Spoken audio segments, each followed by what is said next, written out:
Chers frères en islam, téléspectateurs de Lumière TV, soyez les bienvenus sur votre émission, le monothéisme puis Bible et Coran sur la table.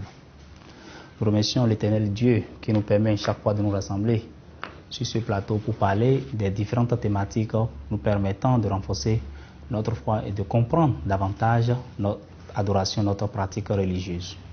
Que le salut de Dieu et ses bénédictions soient sur le prophète Mahomet, sur ses compagnons, sur sa famille, sur tous les prophètes et messagers véritablement envoyés par Dieu et sur tous ceux-là qui ont emprunté le chemin de la vérité. La mort de Jésus, mythe ou réalité biblique? La mort de Jésus, mythe ou réalité biblique, reste le thème sur lequel nous pouvons essayer de nous entretenir. La question qui se pose est que lorsque vous êtes chrétien aujourd'hui, vous devez accepter, pour bénéficier du salut de Dieu, que Jésus-Christ, Père et salut sur lui, s'est sacrifié pour l'humanité, s'est fait crucifier sur la croix, est mort pour notre péché. Et dès que vous acceptez que Jésus-Christ est mort sur la croix pour votre péché, vous avez le salut de Dieu. Alors, la question que l'on doit se poser est de savoir si ceci reste conforme avec ce que prescrit le Saint-Coran. Le Coran stipule, dans la sourate 4, au verset 157, que Jésus-Christ n'a pas été crucifié. Je cite, « Et à cause de leurs paroles, celles des Juifs bien sûr, nous avons vraiment tué le Christ Jésus, fils de Marie, le Messager de Dieu. Or, ils, les Juifs bien sûr, ne l'ont ni tué ni crucifié, mais ce n'était qu'un faux semblant. Et ceux qui ont discuté sur son sujet sont vraiment dans l'incertitude. Ils n'en ont aucune connaissance certaine. Ils ne font que suivre des conjectures et ils ne l'ont certainement pas tué. » Lorsque vous êtes croyant, lorsque vous êtes musulman et que vous entendez ces phrases à travers le noble Coran et tout ce que vous avez entendu dans votre environnement, où il est dit aux chrétiens que le salut lui est destiné tout en acceptant que Jésus est mort sur la croix, s'est sacrifié pour lui, vous allez vous demander si le monde n'est pas en train de mélanger les propos divins. Alors, nous pouvons essayer de voir à travers la Bible, à travers un ensemble de versets bibliques, si ce que le noble Coran n'est-il pas la vérité absolue. Nous sommes tous d'accord que personne n'a vu le moment de la résurrection. Ils ont trouvé le sépulcre où on a déposé Jésus-Christ vide et on a conclu qu'il fut ressuscité parce que les disciples et d'autres témoins l'ont vu en vie après sa prétendue crucifixion. La question qui doit être posée est de savoir si il ne pourrait pas être possible qu'il n'ait pas mort sur la croix comme il est mentionné dans le Saint-Coran. Parce qu'il ne suffira pas de dire telle ou telle personne ont témoigné que Jésus-Christ est ressuscité et dit alors il était mort et est ressuscité. Surtout que lorsque l'on s'en tient à la tradition juive, à la croyance juive, à l'habitude juive, qui stipule tout simplement que le témoignage venant des femmes n'est pas forcément un témoignage à prendre avec beaucoup de certitude. Et lorsque l'on questionne l'histoire à travers la prétendue crucifixion de Jésus-Christ, l'ensemble des témoignages émanant des femmes. Mais nous allons alors regarder les passages dans la Bible qui soutiennent que Jésus-Christ n'est pas mort et que ceci serait peut-être un mythe. Alors, la question à se poser est de savoir, entre les propos de Jésus-Christ et les propos sur Jésus-Christ, lequel doit être plus authentique? Nous pensons bien, lorsque Jésus même le dit, dans Matthieu, au verset 24 du chapitre 10, il dit, le disciple n'est pas plus que le maître, ni le serviteur plus que son Seigneur. Ceci est clair. Nous devons alors plus donner de valeur. Nous devons plus considérer véridique les propos de Jésus-Christ lui-même que les propos sur Jésus-Christ.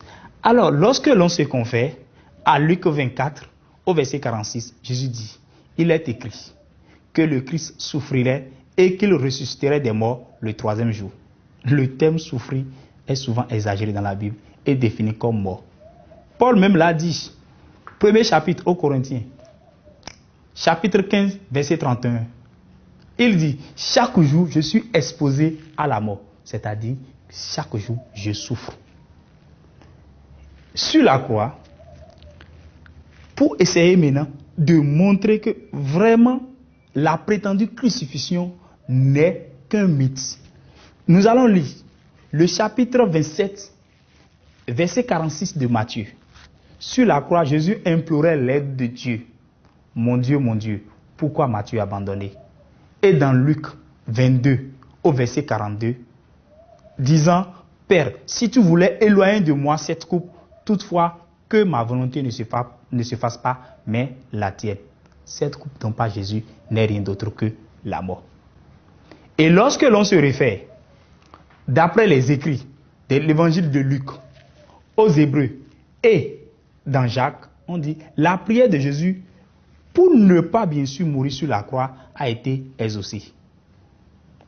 Luc 22, au verset 43, on dit, alors un ange lui apparut du ciel pour le fortifier. C'est bien sûr dans l'ange qui est venu lui rassurer que Dieu ne le laissera pas dans l'abandon. Hébreux, au chapitre 5, verset 7, c'est lui Jésus, je lis, c'est lui Jésus, qui dans les jours de sa chair, présentant à grands cris et avec des larmes, des prières et des supplications à celui qui pouvait le sauver de la mort et qui fut exaucé à cause de sa piété. La prière de Jésus a été exaucée à cause de sa piété. Ça veut dire, si tel est le cas, Dieu a répondu favorablement à la prière de Jésus, celle de ne pas mourir. Et lorsque nous lisons le verset 16 du chapitre 5 de Jacques, on dit la prière fervente du juste a une grande efficacité. Jésus-Christ est fervent. Par conséquent, sa prière a une efficacité. Et Jésus-Christ a prié de ne pas mourir sur la croix. D'après les écrits bibliques, si tel est le cas, il n'était pas mort. Jésus a dit dans Matthieu 7, au verset 7 à 10, tout le monde connaît Matthieu 7, 7. Il dit, demandez et l'on vous donnera. Cherchez et l'on vous ouvrira. Frappez et l'on vous ouvrira. Car quiconque demande reçoit, celui qui cherche trouve, et l'on ouvre à celui qui frappe. Lequel de vous donnera une pierre à son fils s'il lui demande du pain? Ou s'il demande un poisson, lui donnera-t-il un serpent? Si toutes les prières de Jésus furent acceptées par Dieu, y compris celle bien sûr de ne pas mourir sur la croix, alors comment aurait-il pu mourir sur cette croix? Jésus a demandé à l'Éternel Dieu, le Créateur, de le libérer de la mort, de le protéger de la main des ennemis. Sa prière a été exaucée. Et lorsque nous lisons dans Jean, chapitre 19, versets 32 à 33, on dit, ses jambes n'ont pas été brisées. Je cite, les soldats vinrent donc et il rompit les jambes au premier, puis à l'autre qui avait été crucifié avec lui. S'étant approché de Jésus et le voyant déjà mort, il ne lui rompit pas les jambes. La question est de savoir si l'on pouvait tout de suite se fier au dit des soldats et dire que Jésus est déjà mort. Il se peut que ces derniers, sachant déjà qu'il est un innocent, peut-être ils auraient dit ceci juste pour qu'on puisse le laisser. Alors, si Jésus est vraiment mort sur la croix, son sang aurait dû coaguler et il ne devait pas y avoir du sang jaillissant de ce côté lorsque l'on avait percé le côté.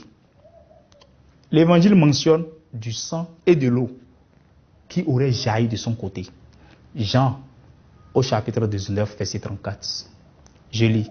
Mais un des soldats lui perça le côté avec une lance et aussitôt il sortit du sang et de l'eau. Celui qui est mort ne peut plus nous présenter un jaillissement, un jet de sang et de l'eau. Mais là où le comble et la raison fondamentale, Jésus même a déjà prédit qu'il n'allait pas mourir. Lorsque les pharisiens demandaient à Jésus un miracle de sa vraie mission, il répondit, je lis bien, Matthieu 12, verset 38 à 40. Il dit, car de même que Jonas fut 3 jours et 3 nuits dans le ventre d'un gros poisson, de même, le Fils de l'homme sera 3 jours et 3 nuits dans le sein de la terre. Alors, négligeons maintenant le facteur du temps, qui n'est d'ailleurs pas 3 jours et 3 nuits, mais un seul jour, du samedi à la journée, à la matinée du vendredi. La question qu'on doit se poser est de savoir comment Jonas était-il resté dans le ventre du gros poisson durant 3 jours et 3 nuits? La réponse est toute simple. Tout le monde connaît l'histoire de Jonas dans le ventre du gros. Même le Coran l'a stipulé. Il était resté vivant. Jonas était resté vivant durant ces 3 jours. Alors Jésus-Christ dit, tel que vous saviez que Jonas est resté vivant durant les 3 jours dans le ventre du gros poisson, c'est comme ça lui-même restera vivant dans le sein de la terre durant les 3 jours. Si tel est le cas, tel étant le cas, les 3 jours dont Jésus-Christ a pris congé de ses apôtres et ses disciples, durant ces 3 jours, il était bien sûr vivant. Ce qui conforte encore la position, qui confirme ce qui a été écrit, il n'a ni été crucifié ni tué. La question aussi, Jonas, Jésus alors reste bien sûr vivant, il a prédit, il n'est jamais mort, tel que Jonas est resté durant 3 jours vivant, c'est comme ça Jésus-Christ bien sûr est resté vivant durant les 3 jours. Et Jésus lui-même a dit qu'il n'était pas décédé sur la croix. Je lui ai dit très tôt dimanche matin, Marie de Magdala se rendit au sépulcre qui était vide. Il vit quelqu'un debout qui ressemblait à un jardinier. Après avoir parlé avec lui, elle se rendit compte que l'homme en question était Jésus et voulut le toucher. Jésus dit, Évangile de Jean, chapitre 20, verset 17. Jésus lui dit, ne me touche pas, car je ne suis pas encore monté vers mon Père. Ne me touche pas, peut-être parce que sa blessure lui faisait du mal. Je ne suis pas encore monté vers mon Père, veut dire qu'il était toujours vivant, pas encore mort. Car lui-même l'a enseigné. Toute personne qui meurt retourne au Créateur. Jésus même a enseigné que toute personne qui meurt retourne au Créateur. Et il dit qu'il n'est pas encore retourné vers son Père. Tel est le cas, c'est clair. Donc, il était encore vivant. Après la prétendue crucifixion, les disciples croyaient qu'il ne s'agissait pas du même Jésus, mais d'un Jésus spiritualisé, parce que les corps, Jésus l'a enseigné, les corps ressuscités sont considérés comme des esprits. Jésus a enseigné à ses disciples que toute personne qui est ressuscitée est considérée comme un esprit. Alors, ce qu'il dit, Jésus lui-même, il dit dans Luc, au chapitre 20, versets 34 à 36, Jésus leur répondit, les enfants de ce siècle prennent des femmes et des maris, mais ceux qui seront trouvés dignes d'avoir part au siècle à venir et à la résurrection des morts ne prendront ni femme ni mari, car ils ne pourront plus mourir parce qu'ils seront semblants aux anges et qu'ils seront fils de Dieu, étant fils de la résurrection. Et après, Jésus les a convaincus qu'il était la même personne pour les amener à ne pas le confondre avec un esprit. Il les a convaincus la même personne en leur faisant toucher ses mains et ses pieds. Lorsqu'ils ne croyaient pas toujours, il leur a demandé de la viande pour leur montrer qu'il mangeait toujours comme tout être humain, à la différence d'un esprit qui ne peut plus manger. On va lire encore Luc 24, versets 36 à 43. Tandis qu'il parlait de la sorte, lui-même se présenta au milieu d'eux et leur dit, la paix soit avec vous. Saisi de frayeur et d'épouvante, il croyait avoir un esprit. Mais il leur dit, pourquoi êtes-vous troublés? Et pourquoi pareille pensée s'élève-t-elle dans vos cœurs? Voyez mes mains, voyez mes pieds, c'est bien moi. Touchez-moi et voyez. Un esprit n'a ni chair ni os, comme vous croyez que j'ai. Oui. Et en disant cela, il leur montra ses mains et ses pieds. Comme dans leur joie, ils ne croyaient point encore qu'ils étaient encore dans l'étonnement. Il leur dit, avez-vous ici quelque chose à manger? Alors Jésus a démontré en se présentant aux apôtres et aux disciples, il leur a démontré en belle voix qu'il n'est pas un esprit qu'il est une personne, c'est le même Jésus. Parce que s'il était ressuscité, il devait être un esprit. Puisqu'il n'est pas mort, il n'est pas ressuscité. Si vous croyez toujours qu'il est mort sur la croix, alors il est un faux prophète. Toute personne qui croit que Jésus est mort sur la croix dit en même temps que Jésus est un faux prophète. Car il est dit dans Deutéronome 13 au verset 5. Si l'on fait mourir un homme qui a commis un crime digne de mort et que tu l'aies pendu à un bois, ton cadavre ne passera point la nuit sur le bois, mais tu l'enterreras le jour même, car celui qui est pendu est un objet de malédiction auprès de Dieu, et tu ne souilleras point le pays de l'Éternel ton Dieu que Dieu te donne pour héritage. Oui, les Juifs en fait voudraient montrer à tous ceux-là qui suivaient les enseignements de Jésus-Christ que Jésus-Christ était un faux prophète. Et c'est pourquoi ils avaient eu l'intention. Ils ont vraiment eu l'intention. Parce que Jésus même, en demandant à ses disciples, aux pharisiens, il dit, qui est votre père?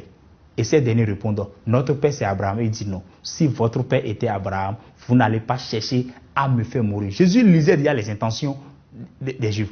Vous n'allez pas chercher à me faire mourir. Moi, l'homme qui vous ai dit toute la vérité que j'ai entendue de mon père. Vous auriez pu, si vous étiez les enfants d'Abraham, vous auriez pu faire comme Abraham, qui s'est soumis totalement à Dieu. Mais vous voulez me faire mourir, moi qui vous ai dit la vérité. Et il continue. Il dit, vous voudrez accomplir l'œuvre de votre père, qu'est le diable. Ceci dit tout simplement quoi? Accepter que Jésus-Christ est mort sur la croix, c'est tout simplement le discréditer en tant que prophète. Alors les Juifs ont prétendu avoir tué Jésus sur la croix et ils ont dit, en conséquence, présenter son allégation de prophète comme faux. Les chrétiens croient que la crucifixion est nécessaire pour leur rémission des péchés et ils doivent par conséquent aussi accepter la malédiction. C'est très important. Cette croyance s'oppose généralement à l'enseignement de la Bible. Osée chapitre 6 au verset 6. On dit, car j'aime la piété et non les sacrifices. L'Éternel Dieu dit, j'aime la piété et non les sacrifices. Et la connaissance de Dieu plus que les holocaustes. Ceci reste en opposition avec ce qu'a enseigné Jésus-Christ lui-même. Matthieu chapitre 9 au verset 13. Il dit, allez et apprenez ce que signifie je prends plaisir à la miséricorde et non au sacrifice. Vous n'aurez pas condamné des innocents. Jésus-Christ même nous a enseigné qu'il préfère la miséricorde de Dieu que les sacrifices. Et lui-même qui a enseigné aux disciples, à ses apôtres, d'aller apprendre ce que c'est que la miséricorde de Dieu ne peut plus faire objet de sacrifice. Et il est allé même dire que ceux-là qui désirent à le faire mourir, les Juifs bien sûr, ne veulent qu'accomplir les ambitions, les intérêts, le désir de leur Dieu qui est un diable. Alors comment alors penser que par un acte diabolique, un acte satanique, Dieu puisse permettre à son messager de sauver un peuple que lui-même a élu? Alors, la question ici est de savoir pourquoi alors les gens ont cru durant des décennies à la résurrection de Jésus-Christ. C'est Paul qui enseigne la résurrection. Le chapitre 8 de l'Acte des Apôtres. Je lis. Et les uns disaient, que veut dire ce discoureur? D'autres, l'entendant annoncer Jésus et la résurrection, disaient, il semble qu'il annonce des divinités étrangères. Paul, qui n'a jamais vu, et bien sûr, Jésus-Christ, a d'ailleurs admis que la résurrection était dans son évangile.